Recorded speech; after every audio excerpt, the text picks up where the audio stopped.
Snow crunched underfoot, and Elena flinched, the ropes digging into her wrists. The wind howled through the bare branches, flinging icy grit into her face. Her hands had long gone numb, her fingers unresponsive, but she still tried to move them, clinging to a faint hope. Her father's words echoed in her mind, hoarse but firm. "If you hear a crunch, run, my girl. It could be poachers." Back then she was a child, hiding behind his broad back. Now there was nowhere to hide. The crunch grew louder, closer. Her heart pounded so hard it drowned out the wind's howl.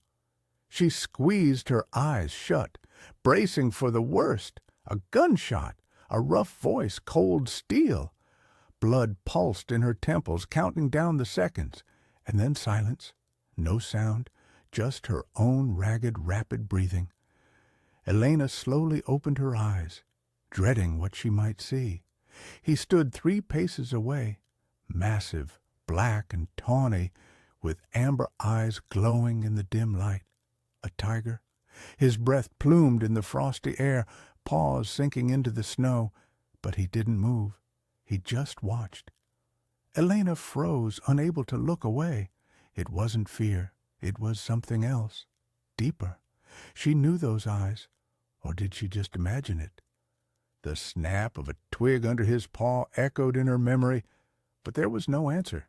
Only the wind, the tiger, and her, bound, helpless, on the brink between life and something unknown. Before we continue, tell us what city you're from. We're curious to know where our listeners are. Subscribe, like, and watch to the end. We're starting now. The Canadian wilderness breathed dampness and pine, enveloping 8-year-old Elena like an old blanket, warm but prickly. She squatted beside her father, whose large hands gently parted rose-hip branches. The sun pierced through the dense canopy of pine trees, casting patches of light on his tanned face, etched with wrinkles from long days in the woods. Her mother stood a little further away, notebook in hand, scribbling something with quick, confident movements. Her blonde hair escaped from under her cap, and Elena thought her mother looked like a forest fairy, just as strict and elusive. "Look here, my girl."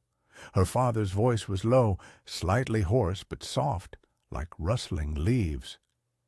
He pointed to a patch of flattened moss, where deep tracks with claws were imprinted. "A tiger passed through here. See how deep the paw dug in? He's heavy, the lord of the forest. But even he fears man." Elena leaned closer, almost touching the ground with her nose. The print was enormous, wider than her hand, with clear paw pads, as if someone had carved it into soft clay. She traced the edge with her finger, feeling the cold dampness. "Why is he afraid?" she asked, looking up at her father. "He's so big." Her father smiled, and fine lines crinkled at the corners of his eyes. "Because humans are craftier, and we have rifles." He tapped the carbine slung over his shoulder. "But we aren't like that. We're here to protect them, not to kill." Her mother looked up from her notebook and came over, kneeling beside them. Her voice was calm, but there was steel in it. "Tigers are smart, Elena. They sense danger a mile away. If the track is fresh, it means he's nearby. Listen to the forest." Elena held her breath, closing her eyes. The wind rustled the treetops, a branch cracked somewhere, and a distant jay squawked. It seemed to her that she could feel him, huge, invisible, hiding in the shadows. But she didn't get a chance to say it. "Look there!" Her mother suddenly stood up, pointing to a thicket. Her father turned sharply, and Elena saw his face tighten. There, in the bushes, lay a tiger. Not the one whose tracks they had found, but another, smaller one. Its side heaved heavily, the fur on its shoulder matted with blood, and its eyes, yellow and cloudy, stared past them. "They shot him, the bastards," her father growled, clenching his fists. "Poachers! May they rot! Heather, get the first aid kit." Her mother rushed to her backpack, and Eleanor remained standing, looking at the animal. She was scared, but not of the tiger, of the way it breathed, short and shallow, as if each breath was a struggle. Her father knelt beside the animal, gently extending a hand. "Easy, easy, little one," he whispered. "We'll help you." Her mother returned with the first aid kit, pulling out a syringe and thread. Elena watched as she deftly injected the tiger with a sedative, how her father held its head while her mother stitched the wound. Blood dripped onto the moss, mixing with the dirt, and Elena suddenly stepped forward.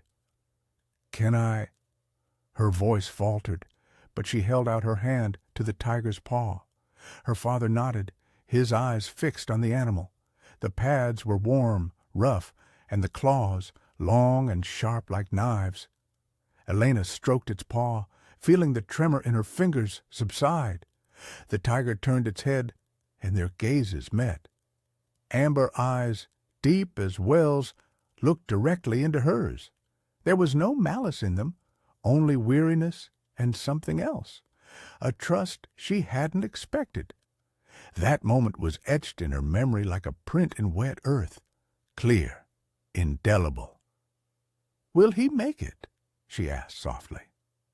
"If he's lucky," her mother replied, tying the last knot. "Now it's all up to him." They left the tiger in the thicket, covering him with branches to hide him from prying eyes. Her father looked at him for a long time, then turned to Elena. "Remember, my girl, we are not the masters here, we are guests, and our duty is to protect those who cannot protect themselves." She nodded, squeezing his hand. Then she didn't know these words would become her destiny. A year flew by, like a cloud shadow over the wilderness. Winter came early, gripping the forest with ice and snow. Elena was sitting by the window of their small cabin when her mother burst in from outside, pale, her hair disheveled. "Elena, quickly to your room!" she cried, but the girl had already seen her father being carried into the yard. His jacket was soaked with blood, his face gray and still. 2 neighbors, game wardens, carried him, while her mother fluttered beside them, whispering, "No, no, no." Elena rushed outside, barefoot, oblivious to the cold. The snow crunched like glass under her feet. She fell to her knees beside her father, touching his face, cold, unfamiliar. A bullet had pierced his chest, leaving a ragged hole where his heart had beaten. Her mother grabbed her shoulders, pulling her away, but Elena broke free. "Who did this?" she cried, her voice rising to a shriek. Tears streamed down her cheeks, freezing in the wind. "Poachers," one of the men croaked, avoiding her gaze. "We found him by the river. They shot him and fled." Elena looked at her father, at his hands, which had taught her to read tracks, at the face that had smiled at her in the morning. Then she clenched her fists until her nails dug into her palms. "I won't forgive them," she whispered, her voice as firm as the ice beneath her feet. The wilderness was silent, but somewhere in the distance, beyond the trees, a low growl resonated, as if the forest had heard her vow and remembered. Missoula, Montana, was a distant memory, noisy, gray, smelling of exhaust and wet pavement. Elena sat on the train, her forehead pressed against the cold window, watching the last outskirts of the city fly by. 5 years at university, ecology lectures, German courses for international projects, all of it had been her choice, but not her life. The city had worn her down to the bone, endless traffic, Faces on the subway, the smell of coffee from paper cups that she never grew to like. She missed the wilderness, its silence, the crunch of snow underfoot, the wind that smelled of pine sap, not fumes. After her father's death, she had promised herself to return to her roots, and now, with her diploma in her backpack, she was keeping her word. The train slowed, and Elena stepped onto the platform of a small station in rural Montana. The cold air hit her face, familiar and sharp. She inhaled deeply to a shiver in her chest and smiled for the first time in months. Home. Her mother met her silently, hugging her tightly, but said nothing about Missoula. She knew her daughter needed time. The next day, Elena was already at the state park, in the old wooden office that smelled of damp and kerosene. She was hired without question. Her father's reputation still opened doors. The work began simply, checking trail cams, counting tracks, logging entries. The mountain lions and bears were somewhere nearby, but didn't show themselves. Elena hiked the trails alone, in a warm jacket and with a flashlight, listening to every rustle. She felt drawn to them, to those huge shadows that hid behind the trees. She remembered her father's words, "We are guests here," and every day she checked herself. Had she crossed a line? Had she become too bold? At night, she sat over park maps, marking animal routes, and felt herself coming alive. One day, in late November, the wilderness threw her a challenge. Snow fell in thick flakes covering the trail when Elena noticed tracks. Small, tentative, nothing like adult paws. She followed them, her heart beating faster. The tracks led to a fallen ponderosa pine where in a snowy hollow, under branches, shivered a mountain lion cub. A striped ball of fur, no bigger than a house cat, with huge eyes and a thin squeak instead of a roar. Its mother hadn't returned. Elena knew it immediately. She had seen such stories in her father's eyes. Poachers, a grisly disease, it didn't matter. He was alone. "Hey there, little one," she whispered, kneeling. The cub flattened its ears but didn't crawl away. Elena took off a glove, extended her hand. It sniffed her fingers, nudging with a cold nose. Her heart tightened, not from fear, but from something warm, almost forgotten. She couldn't leave him there. Her supervisors wouldn't approve. Rules were strict. Don't interfere with nature. Let it survive on its own. But Elena saw its paws trembling, saw the snow clinging to its fur, and couldn't leave. She wrapped the cub in her scarf, held it to her chest, and carried it home, away from the eyes of her colleagues. Her mother, seeing her with the bundle, only sighed. "You're just like your father," she said, shaking her head. "A soft heart and a stubborn head." Elena named him Ty, a short, sharp name, like the sound of wind in the branches. She nursed him in the shed behind the house, secretly. Warm milk from a bottle, a blanket in the corner, quiet whispers at night so he wouldn't whine. Ty grew fast. Within a month, his paws were wider than her hand, and his eyes, yellow and clear, regarded her with curiosity. He played with her shoelaces, tugged at her sleeves, and once bit her finger, not hard, but as if testing who she was. Elena laughed, watching him, and thought of that tiger from her childhood, the one she and her father had saved. Perhaps it was fate. But she knew she couldn't keep him. Ty wasn't hers. He belonged to the wilderness. In early January, when the snow grew deeper and the frosts sharper, she took him into the forest. The cub stood in the clearing, sniffing the air, then looked at her, long, as if saying goodbye. Elena knelt beside him, stroking his back. "Go, Ty," she said softly. "You're home."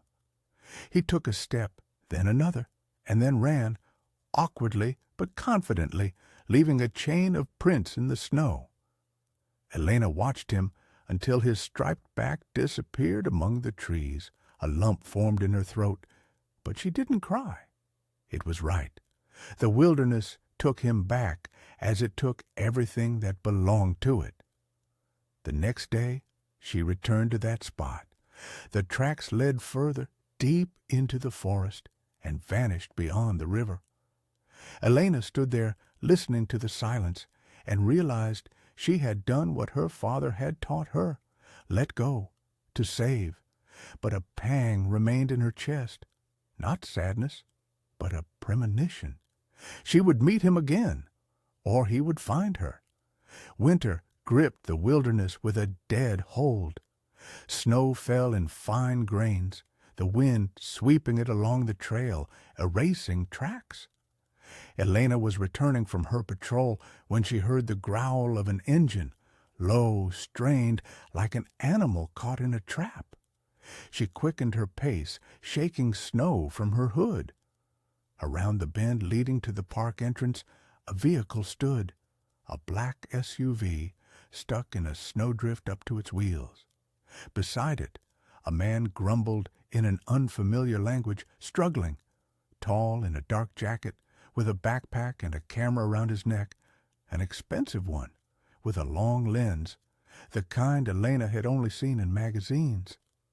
"Hey, need a hand?" she called out, approaching. Her voice was swallowed by the wind, but the man turned. His face was smooth, intelligent, with neat stubble and dark eyes that narrowed, assessing her. He looked about 35, maybe older. "Only if you got a tractor in your pocket," he replied, and the corner of his mouth twitched into a smile. His voice was even, with a slight accent, not local. He straightened up, brushing snow from his gloves, and Elena noticed a scar, thin, pale, tracing from his wrist under his sleeve.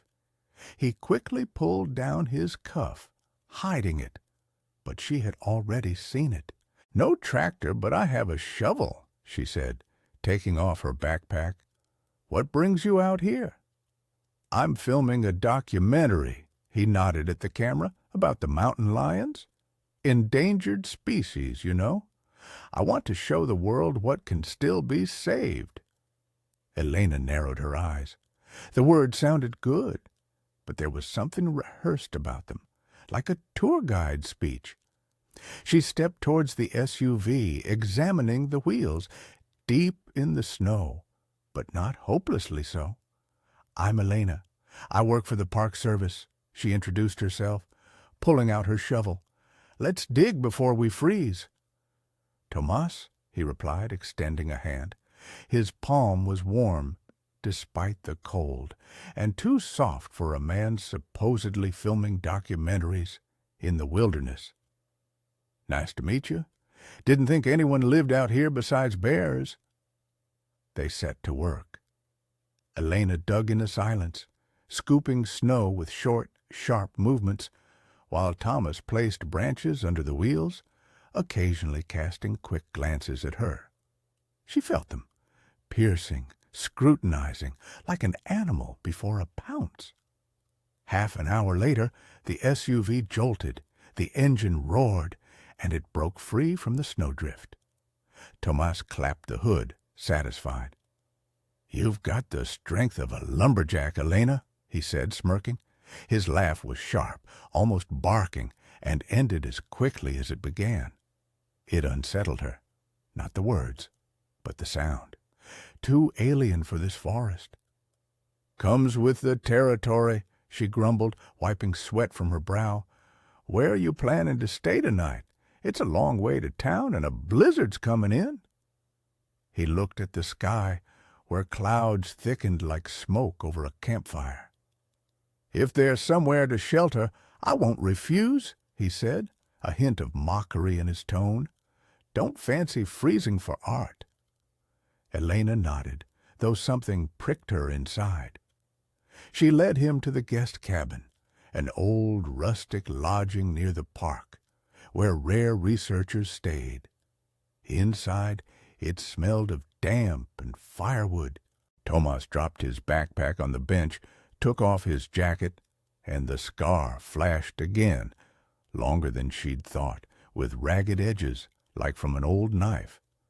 He noticed her gaze, but said nothing, only smiled wider. "Tea?" he asked, sitting at the table. She put the kettle on the stove, trying not to look at him too long. They drank in silence, and Elena listened to the wind battering the windows. Tomas spoke little about the film, about the mountain lions, about how hard it was to find them in such weather. His words flowed smoothly, but she couldn't shake the feeling that he was holding something back. When he went to sleep, she stayed by the fire, watching the shadows of the flames. The scar, the camera, that laugh, pieces of a puzzle that didn't fit. A week later, he returned. The blizzard had subsided, and the wilderness lay under fresh snow, clean and sharp as glass. Tomas knocked on the office door, holding a new tripod and a bag of equipment. Elena opened it, surprised. "I thought you'd left for town," she said, letting him in. "Couldn't," he shrugged, placing the bag on the floor. "The mountain lions call, and you, Elena, are good company."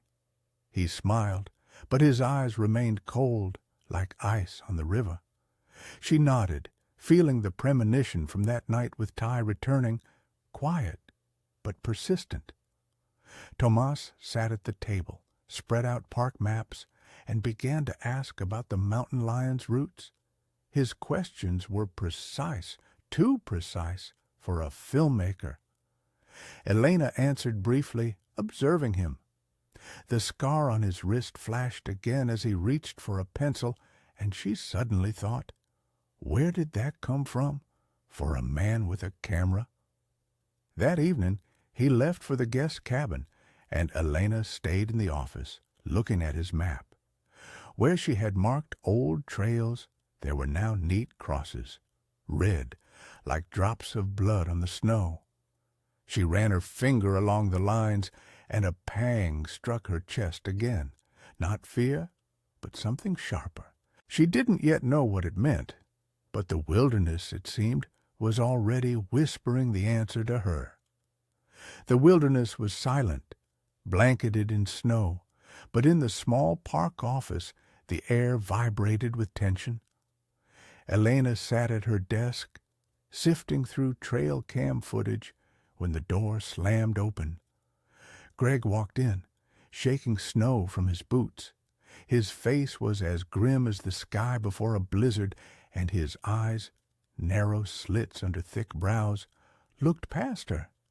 He dropped his backpack to the floor, the sound echoing off the wooden walls. "That Thomas of yours was prowling around again," he said without greeting. His voice was low, raspy, like someone used to shouting against the wind. "Saw him by the guest cabin, with his fancy camera." Elena put down her pen, looking up. Greg stood with his arms crossed, and the lamp's light fell on a scar, a jagged line that ran from his neck to his collarbone, an old knife mark, a memory of a skirmish with poachers 5 years ago. He had miraculously survived then, dragging himself out of the woods with blood in his boots. Since then, he smelled strangers a mile away, like an animal senses a trap. "He's filming a documentary, Greg," she said, trying to keep her voice even. "About the mountain lions I told you." Greg snorted, stepping towards the desk. His fingers clenched into fists, knuckles white. "He's too smooth, Elena. Sweet words, but empty eyes. I know his type. He's like the poacher who killed Dad. Smiles at you, but keeps a knife in his pocket." Elena sighed, leaning back in her chair. She was used to his suspicion. After that winter, when their father was found by the river, Greg saw enemies in every rustle. He lived in the wilderness like a lone wolf, trusting only her and their mother. But Thomas, she recalled his sharp laugh, the scar on his wrist, the crosses on the map. Something stirred in her chest, but she brushed it away like an annoying fly. "You just hate them all," she said, shaking her head. "He's not a poacher, Greg. He has a camera, equipment. He's helping." Greg came closer, resting his hands on the desk. His breath smelled of tobacco and frost. "Helping?" He narrowed his eyes, and the scar on his neck twitched, as if alive. "Did you see how he walks? Too quiet for a city boy. And his eyes aren't right. He looks like he's tracking prey. I've seen this kind before, sis. They pretend to be friends, then shoot you in the back." Elena rolled her eyes, but her brother's words stung her like a splinter. She remembered how Thomas looked at her in the guest cabin, piercingly, without warmth, and the scar he hid. But to admit it to Greg? No, she wouldn't give him another reason to lecture her. "You see enemies everywhere," she snapped, returning to her papers. "He's just making a film. Not everything in the world revolves around your hunters." Greg straightened, ran a hand over his neck, as if checking if the scar was still there. His face darkened, and for a second Elena thought he would explode. But he controlled himself, his lips tightening into a thin line. "Check his camera, sis," he said quietly, almost a whisper. "See what he's filming in there, before it's too late." He turned, grabbed his backpack, and strode towards the door. Elena wanted to call after him to say he was wrong, but the words caught in her throat. The door slammed shut, and silence crashed down on her like snow from a branch. She looked at Tomas's map, lying in the corner of the desk.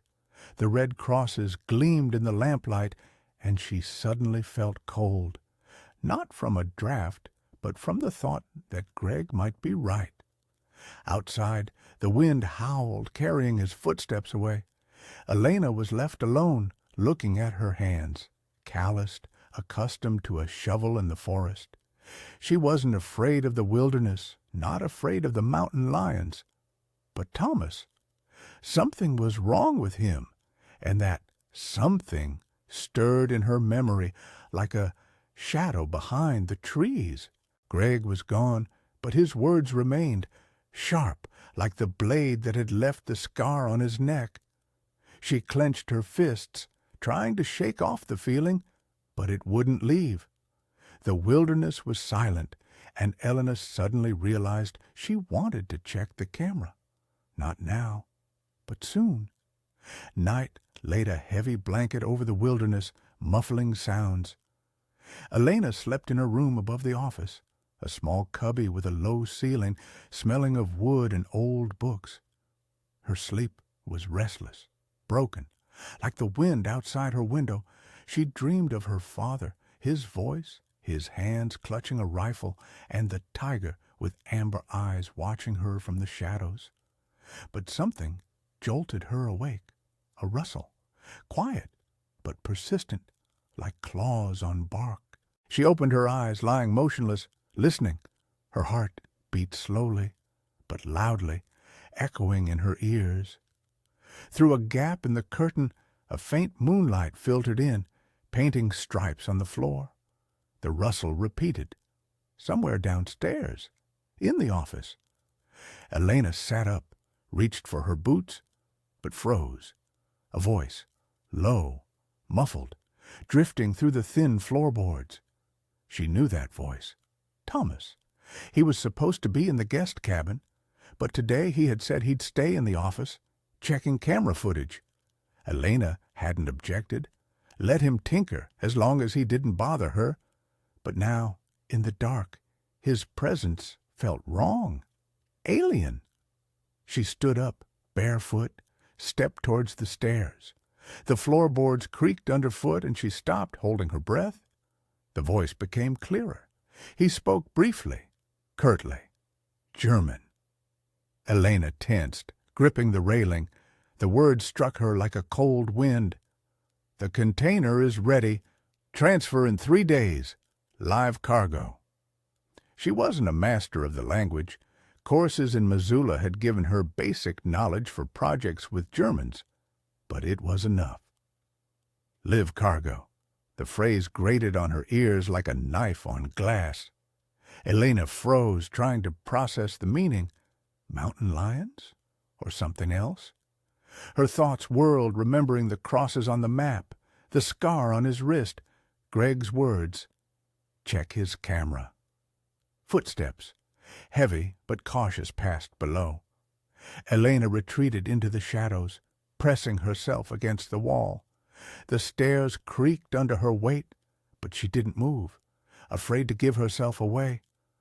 Tomas mumbled something, then silence, and then a click.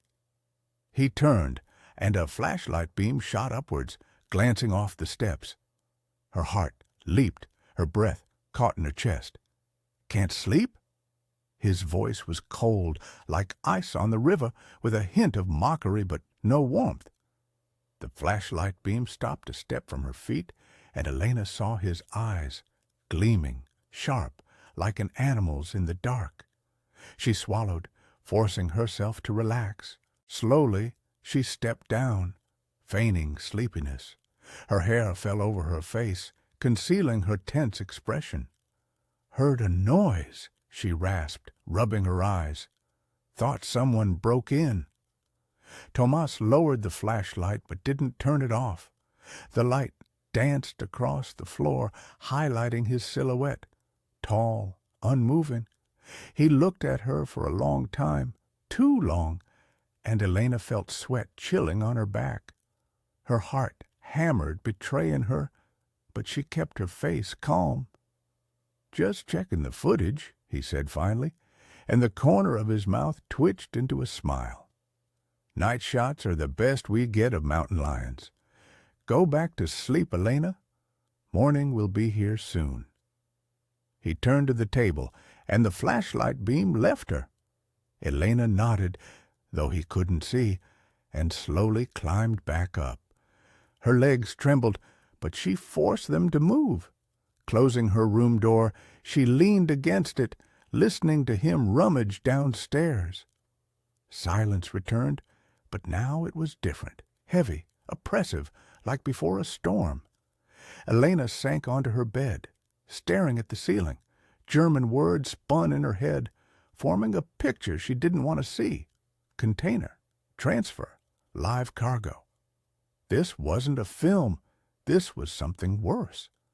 She remembered the scar on his wrist, ragged, old, not from an accidental scratch, and the crosses on the map, red, like hunting marks. Greg was right. She hadn't wanted to believe it, but now doubt burned her like embers. She closed her eyes, but sleep wouldn't come. Her heart still pounded, echoing in her temples. Elena knew she couldn't pretend for long.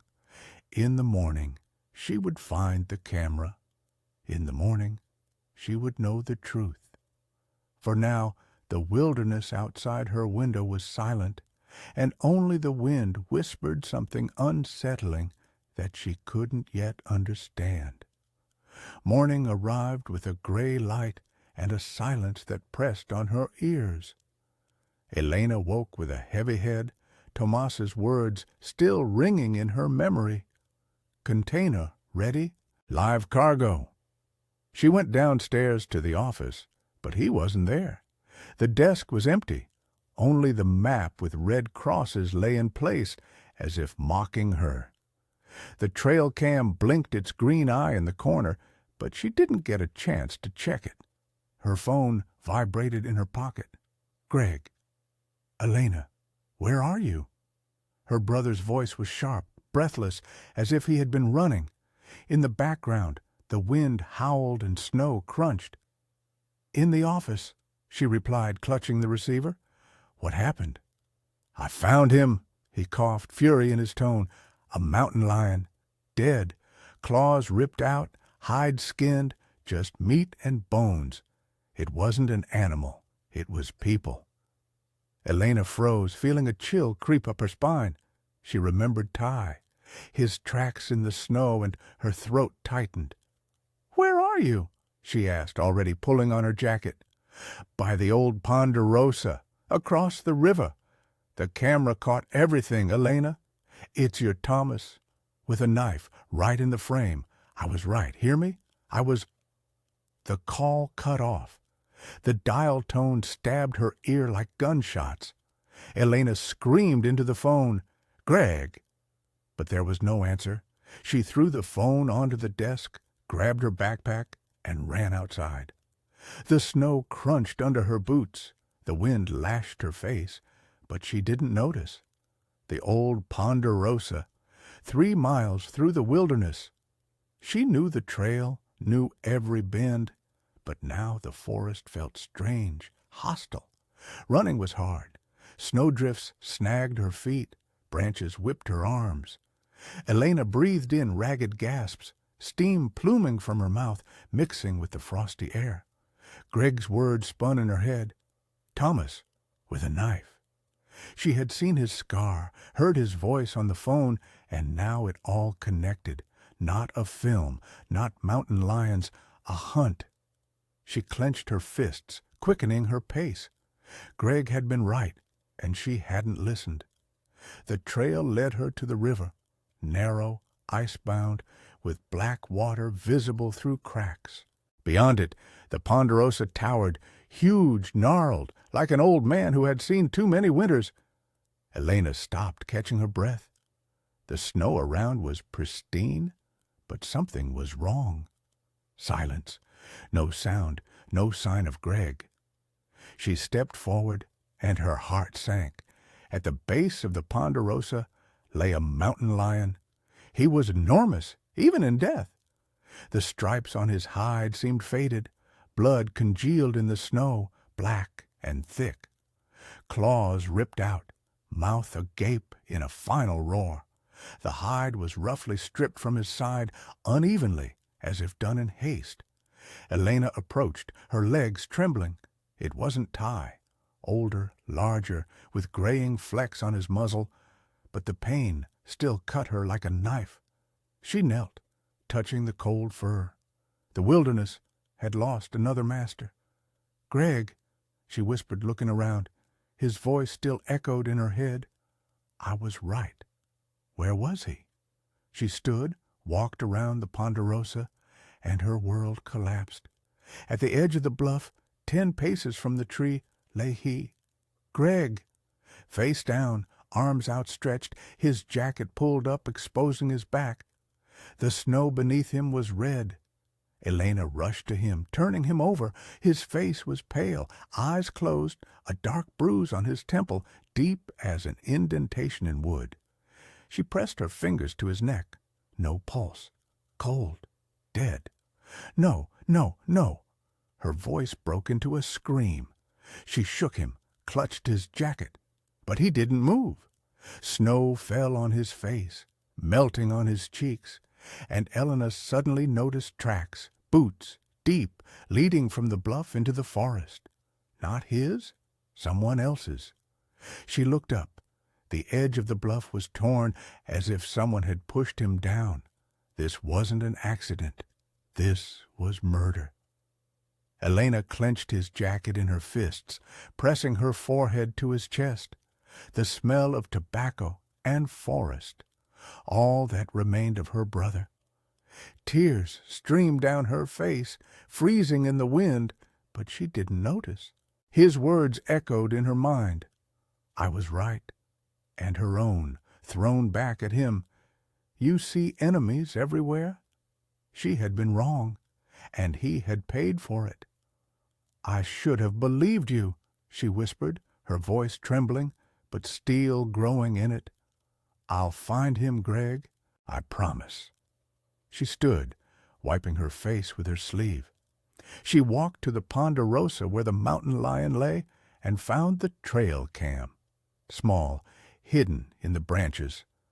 The screen was dark, but she turned it on. The image came alive.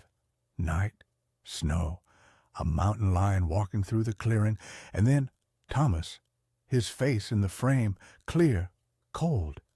The knife in his hand gleamed under the moon. He leaned towards the animal. Elena squeezed the camera until the plastic creaked. Suspicion became certainty, sharp as a blade. She looked at Greg's body, at the mountain lion, at the tracks leading into the forest. The wilderness was silent, but now Elena heard it, a quiet, angry whisper.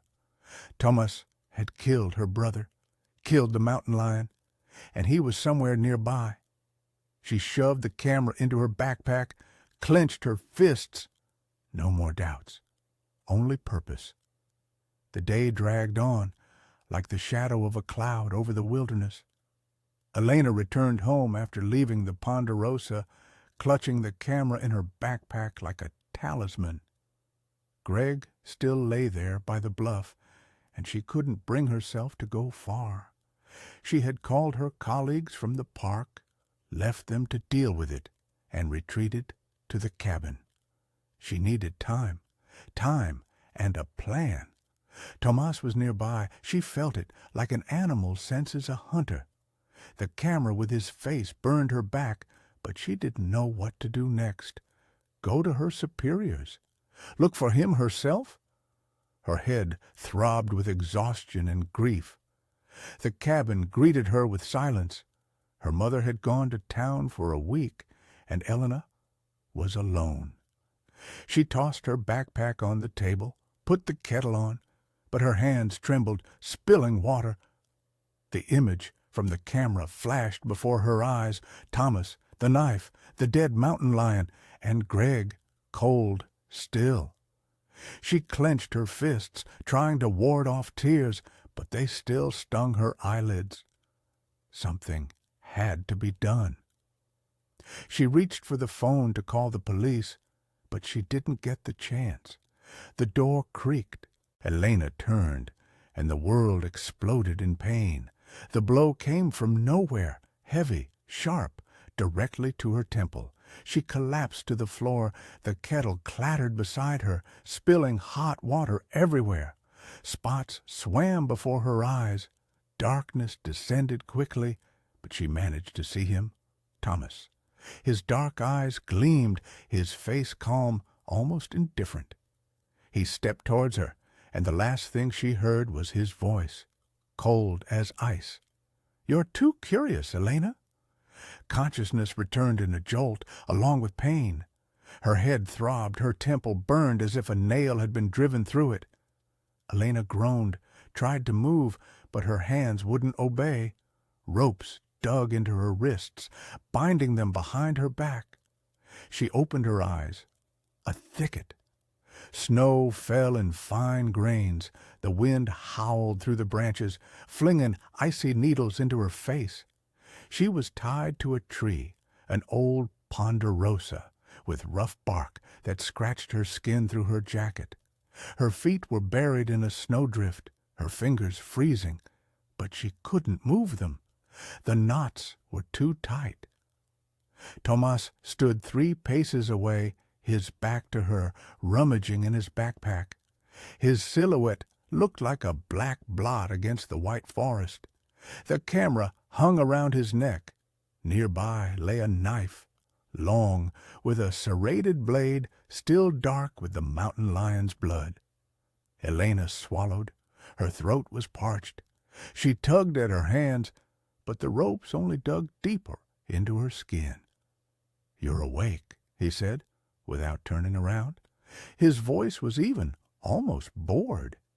He pulled out a satellite phone, checked the signal. "Good. I don't like it when things happen too fast."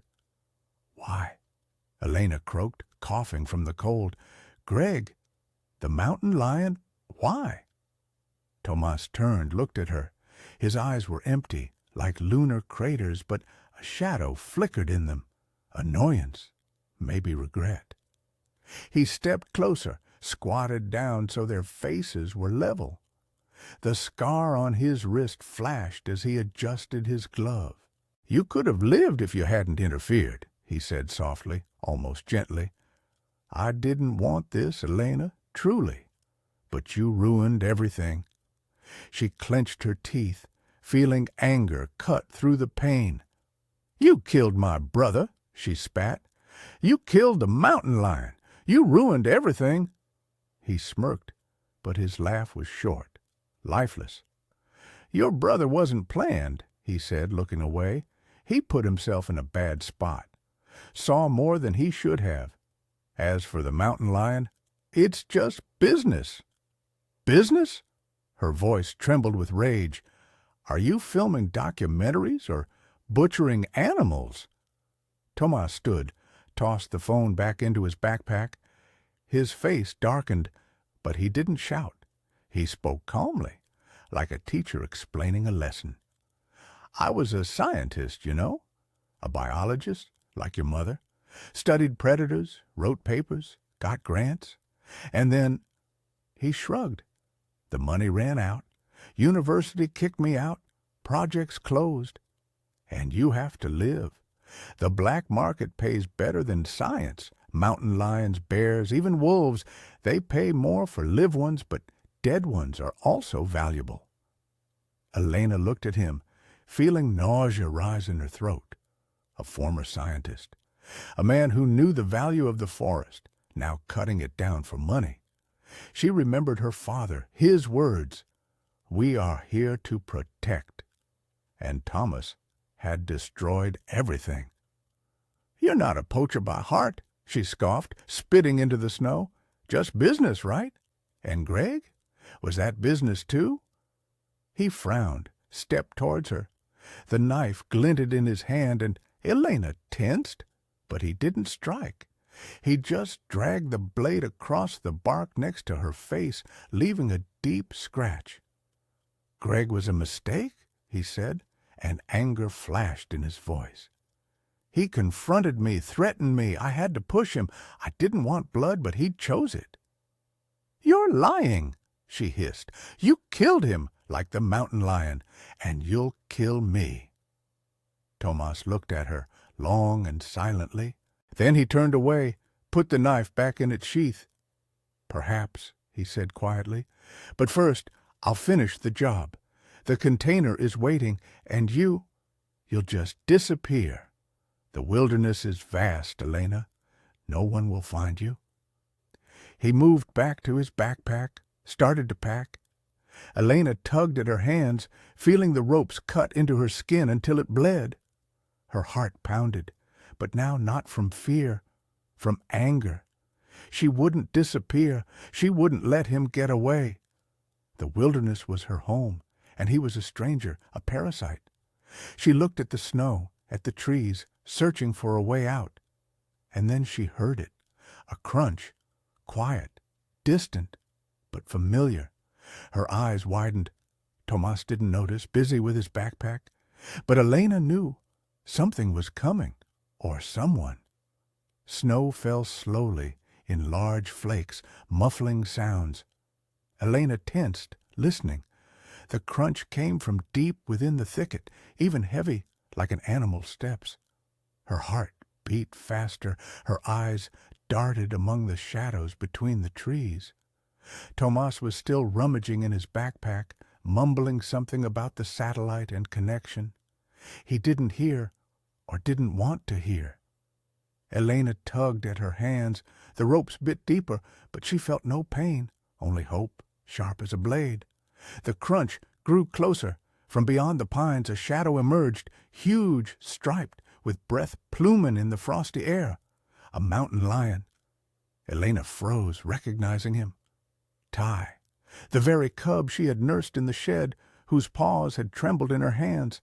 Now he was an adult, massive, with broad shoulders and a scar on his side, a pale trace of an old wound left from those days when he was alone. His amber eyes met her gaze, and something familiar flickered in them. Not malice, not fear, but memory. Tomas finally looked up, noticing the movement. He straightened slowly, like a man who doesn't want to startle his prey. His hand hovered over his backpack, but his eyes narrowed, assessing the animal. "Well, well," he said, his voice tinged with mockery. "Hello, kitty?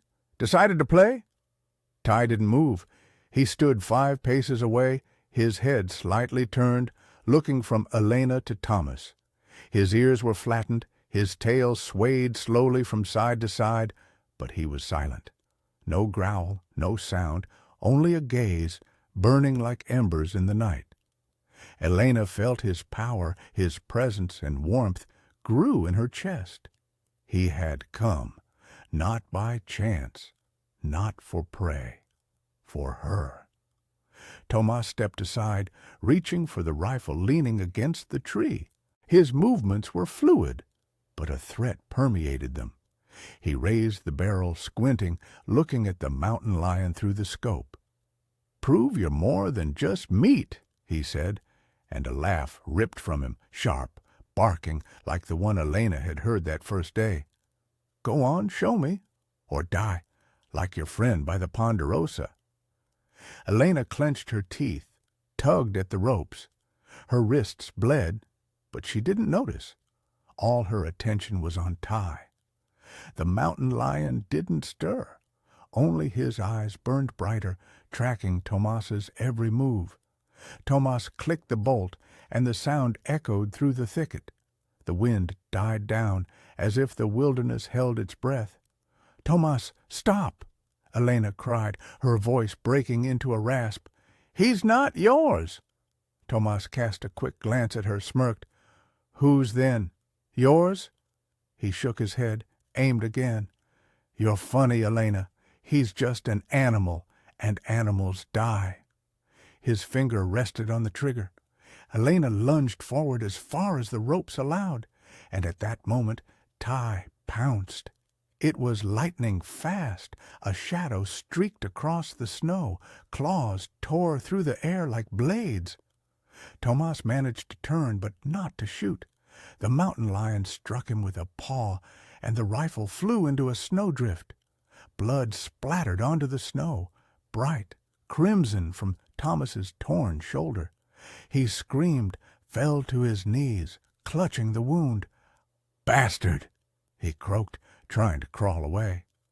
Ty stood over him, huge, motionless, but didn't finish him. His eyes gleamed, looking at Elena, and she understood. He was waiting for her.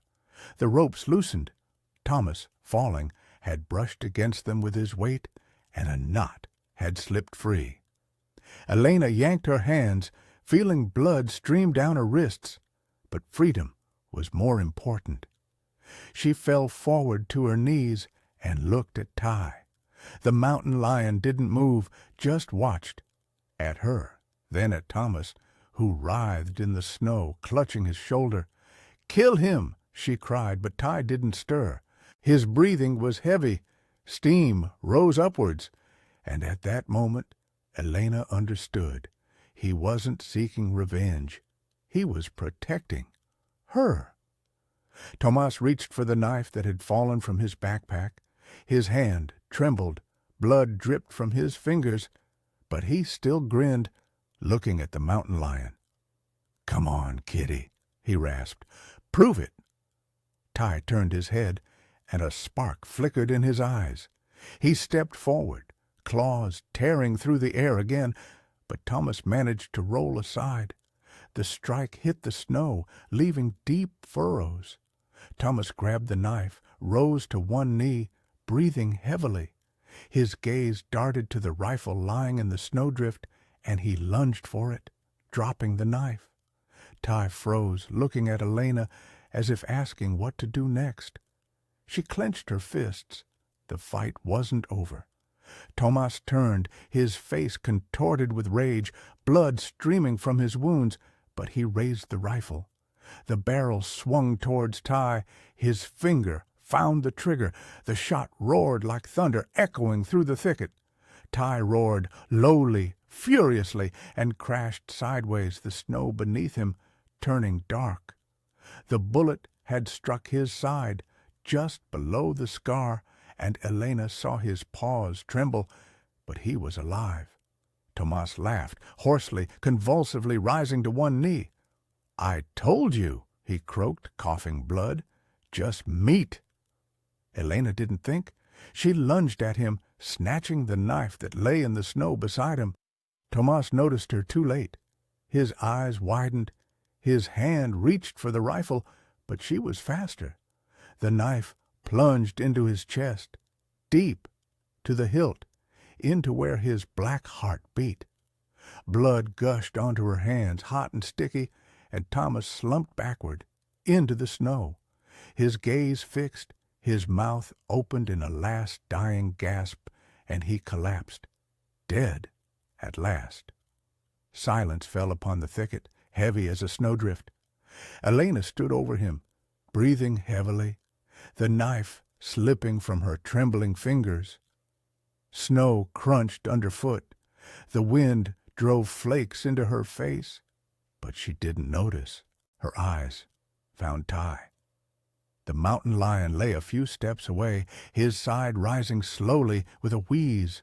Blood flowed from the wound, mixing with the white covering, leaving a dark trail. He lifted his head, looked at her. Amber eyes, so familiar, gleamed in the dim light. "Ty," she whispered, falling to her knees beside him. Her hands, still sticky with Tomas's blood, touched his fur, cold, damp, but alive. She pressed herself against his side, feeling the warmth leave him, feeling a tremor run through his body. "We did it. You did it." Ty blinked, slowly, as if agreeing. His breathing was heavy, each breath a struggle, but he didn't roar, didn't resist. Elena stroked him, whispering incoherent things. Her father's words, her own promises, gratitude. Snow fell on his muzzle, melting on his hot eyelids. She pressed her palm to his wound, trying to stop the blood, but he gently pushed her away, touched her hand with his cold nose, a light, almost weightless gesture. Then he rose, staggering, his paws trembling under his weight. Blood dripped onto the snow, leaving a trail, but he stepped forward, slowly, stubbornly, as he had back then when he left her shed for the wilderness. Elena watched him, unable to stand. Her body was numb, her hands burned from the wounds, but she didn't look away. Ty reached the edge of the thicket, stopped, turned. His gaze met hers, long, deep, full of the same trust she had seen as a child when she stroked that mountain lion's paw. And then he left, disappearing into the shadows of the trees, the crunch of his steps fading, and only a bloody trail led to where the true wilderness began. Elena was left alone. Snow covered Tomas's body. The wind carried away the smell of blood. She picked up the knife, put it in her pocket, not as a weapon, but as a reminder. She stood, swaying, and looked at Ty's tracks. He was wounded, but alive, and that meant the wilderness hadn't given up. She wouldn't either. A year flew by, like a mountain lion's shadow in the thicket, swiftly, silently, leaving indelible tracks. Winter once again gripped the Canadian wilderness, covering it with a white blanket, clean and cold. Elena stood by the window of the new park office, spacious, with large panes offering a view of the forest. She was now in charge here, taking over what her father had started and Greg had continued. After that night in the thicket, much had changed. Colleagues found her by the Ponderosa, knife in hand, blood on her jacket. Tomas's body was removed. The police closed the case. A poacher, a killer, end of story. But for Elena, it wasn't the end. The park thrived under her care. New trail cams, more patrols, stricter regulations. Mountain lions were more numerous. She saw their tracks, heard their roars in the night. But there was one she hadn't found, Ty. His bloody trail had led into the wilderness, and he hadn't shown himself since. The wound had been deep, and Elena knew he might not have survived. But hope lived in her chest, stubborn like her. He was out there, somewhere in the forest. She felt it. During the day she worked, signing papers, meeting with scientists, checking trails, and in the evening she took a piece of meat, fresh, smelling of blood, and walked to the forest edge. It became a ritual, quiet and personal. She laid it by the old ponderosa, where she had once saved a mountain lion with her father, where she had lost Greg, where Ty had saved her, not to lure him, just as a remembrance of him, of her brother, of her father, of what they had taught her. Today was another such evening. The sun set behind the hills, painting the snow gold and crimson. Elena left the office, pulling up her hood. In her hands, a package of meat, in her pocket, the very knife that had taken Thomas's life. She never parted with it, as a reminder. The trail to the ponderosa was familiar, worn by her footsteps. Snow crunched under her boots, the wind whispered in the branches, and she suddenly stopped, looking up. The hill ahead, bare, with sparse pines, looked at her like an old friend. She reached the ponderosa, knelt, placed the meat in the snow. The cold seeped through her gloves, but she didn't rush. She ran her hand over the bark, remembering that night, the ropes, the blood, Ty's amber eyes. Her fingers trembled, but not from the cold. She stood, stepped back, looking at the package. The wilderness was silent, but Elena knew it was listening. And then she saw them. The tracks, huge, deep, with clear claw marks, leading from the ponderosa to the hill. Her breath caught, her heart leaped. She stepped forward, following them until she reached the summit. The snow lay undisturbed, only these tracks stretched further, deep into the forest. Elena stopped, looked into the distance. There, among the trees, he stood, a silhouette, black and tawny, motionless. Ty. His scar gleamed in the setting sun. His eyes flashed like two pieces of amber.